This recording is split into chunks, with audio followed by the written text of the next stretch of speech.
ఒక jail party, ఒక Chanchalguda jail party, ఒక క్రిమినల్ పార్టీగా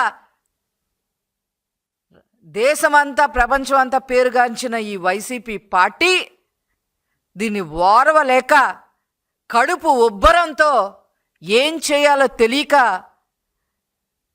వాళ్ళ పాంప్లెట్ అయిన సాక్షి పేపర్లో ఇష్టం వచ్చినట్టుగా కారు కూతలు రాసి మళ్ళీ ఆ సంబంధిత మంత్రి, కోడిగుడ్డు మంత్రి అవాకులు చవాకులు పేలుతూ ఉన్నారు.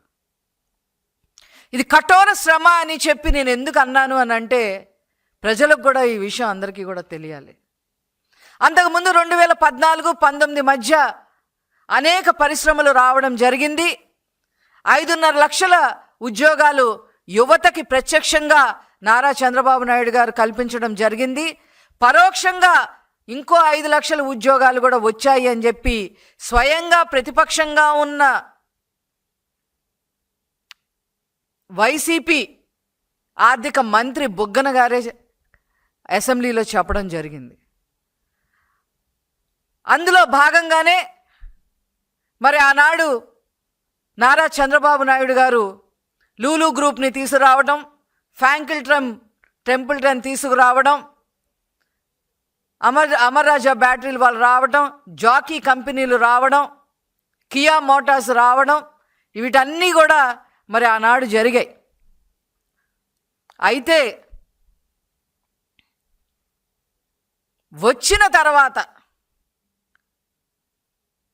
వీళ్ళు ఏ రకంగా ఎల్లగొట్టారో నేను తర్వాత చెప్తాను. ముందు ఈ వచ్చిన ప్రతినిధులందరికీ ఒక బ్రాండ్ అంబాసిడర్గా నారా చంద్రబాబు నాయుడు గారు, యువ నాయకులు నారా లోకేష్ గారు నిలవడంలో ఏ మాత్రం కూడా అతిశయోక్తి లేదు. ఒక కంపెనీ రావాలి అని అంటే ఈజ్ ఆఫ్ డూయింగ్ బిజినెస్సే కాదు, స్పీడ్ ఆఫ్ డూయింగ్ బిజినెస్సే కాదు, వాళ్ళకు కావాల్సిన మౌలిక సదుపాయాలన్నీ కూడా కల్పించాల్సిన అవసరం ఏ గవర్నమెంట్కైనా ఉంటుంది. కల్పించడమే కాకుండా దానికి భరోసా కల్పించడం కూడా గవర్నమెంట్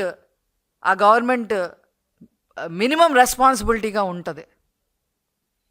ఒక ఇండస్ట్రీ ఒక చోట పెడుతున్నామంటే నీళ్ళు ఎక్కడి నుంచి వస్తాయి, విద్యుత్ ఎక్కడి నుంచి వస్తుంది, స్థల సేకరణ ఎక్కడి నుంచి వస్తుంది, పొలిటికల్ స్టెబిలిటీ ఉంటుందా లేదా, అగ్రిమెంట్లన్నీ త్వరగా అవుతాయా లేదా, మనకు కావాల్సిన రెప్యుటేషన్ ఉన్న ఇండస్ట్రీలు అయితే ఇంకెలా ఆలోచిస్తాయంటే మాకు కావాల్సిన చట్ట సవరణలు ఈ గవర్నమెంట్లో అవుతాయా లేదా, క్లీన్గా ఈ గవర్నమెంట్ పనిచేస్తుందా లేదా, ఇది కమిషన్లు కక్కుతి పడే గవర్నమెంటా కాదా అనే ఆలోచన విధానం చేస్తా ఇన్ని రకాలుగా ఆలోచించడం జరుగుతుంది. అంతేకాకుండా అన్నిటికీ మించి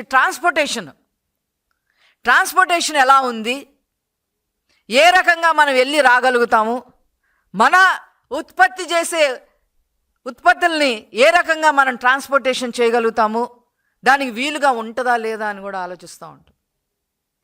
అవన్నీ కూడా ప్రాక్టికల్గా కాగితం మీద కాకుండా ప్రత్యక్షంగా ఎలా ఇవ్వబోతున్నాము అని చెప్పి ఫిగర్స్తో సహా నారా చంద్రబాబు నాయుడు గారు, నారా లోకేష్ గారు తిరగని దేశం లేదు ఈ 17 నెలల్లో. అన్నిటికీ మించి పొలిటికల్ స్టెబిలిటీ.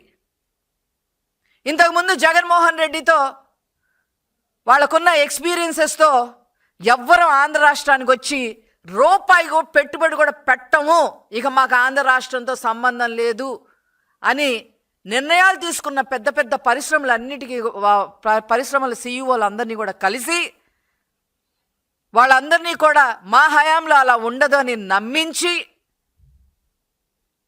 వచ్చే 30 సంవత్సరాలు మా గవర్నమెంటే ఉండబోతుంది అని కూడా మరి కూటమి ప్రభుత్వంలో ఉన్న నాయకులందరూ కూడా చెప్పటం వల్ల ఈరోజు నారా చంద్రబాబు నాయుడు గారిని, నారా లోకేష్ గారిని పర్సనల్గా నమ్మి, వారి ట్రాక్ రికార్డ్ని నమ్మి, పొలిటికల్ ట్రాక్ రికార్డ్ని, పర్సనల్ ట్రాక్ రికార్డ్ని కూడా నమ్మి ఈరోజు పెట్టుబడిదారులు వచ్చారు అని అంటే ఈరోజు అది ఆంధ్ర రాష్ట్రం ప్రజలు చేసుకున్న పుణ్యం ఇలాంటి నాయకులు మనకి దొరకటం అని చెప్పి ఈ సందర్భంగా నేను తెలియజేస్తా ఉన్నాను.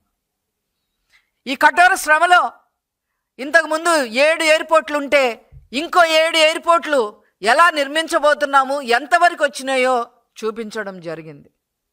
ఇంతకుముందు 4 పోర్ట్లు ఉంటే ఇంకో 4 పోర్ట్లు ఎలా వస్తున్నాయో మచిలీపట్నంలో కానీ, కృష్ణపట్నంలో కానీ, రామాయపట్నంలో కానీ, మళ్ళీ కాకినాడలో కానీ, ఇంతకుముందు ఉన్న 4 పోర్ట్లు మనకి Vizag port, Gangavaram port, Kakinada port అలా ఉండేవి, కృష్ణపట్నం పోర్టు. మళ్ళీ అదనంగా ఇప్పుడు మరి మచిలీపట్నంలో, రామాయపట్నంలో, శ్రీకాకుళంలో, మూలపట్నంలో, కాకినాడలో ఇలాగా ఎలా వస్తున్నాయి, ఎంతలోపు ఆ పోర్టుల్ని పూర్తి చేస్తామో అవన్నీ కూడా చెప్పటం వల్ల ఈరోజు